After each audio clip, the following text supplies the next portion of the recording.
السلام علیکم ورحمۃ اللہ وبرکاتہ۔ ناظرین کرام، آج 17 اکتوبر سن 2024 ہے۔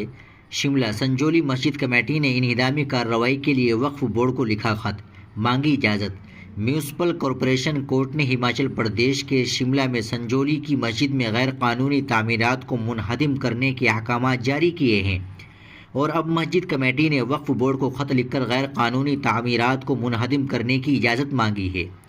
سنجولی مسجد کمیٹی کے چیئرمین محمد لطیف نے وقف بورڈ کو خط لکھ کر مسجد کے کچھ حصے کو منہدم کرنے کی اجازت مانگی ہے۔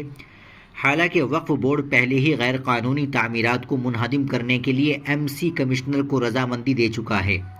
محمد لطیف نے کہا کہ مسجد کی اراضی کا مالک وقف بورڈ ہے، اس لیے بورڈ سے اجازت لینا ضروری ہے۔ اس کے علاوہ وقف بورڈ بھی اس میں فریق ہے۔ بورڈ جب بھی اجازت دے گا، عوام سے پیسے وصول کر کے تعمیرات کو منہدم کرنے کا کام شروع کر دیا جائے گا۔ قابل ذکر ہے کہ 5 اکتوبر کو MC کورٹ نے مسجد کی بالائی 3 منزلوں کو 2 ماہ کے اندر گرانے کے احکامات جاری کیے تھے۔ تعمیرات کو منہدم کرنے کے اخراجات بھی مسجد کمیٹی کو برداشت کرنا ہے۔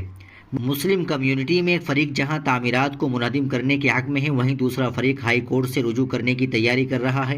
اس معاملے پر دونوں طرف سے بیان بازی بھی ہو رہی ہے۔ تاہم مسجد کمیٹی کا کہنا ہے کہ دوسرے فریق کا مسجد سے کوئی تعلق نہیں ہے۔ فی الحال مسجد کے حوالے سے ہر روز کوئی نہ کوئی نئی خبر آتی رہتی ہے۔ مسلم فریق بھی تنازع کو ختم کرنا چاہتا ہے، اور اسی لیے وہ خود تعمیرات کو منہدم کی بات کر رہا ہے۔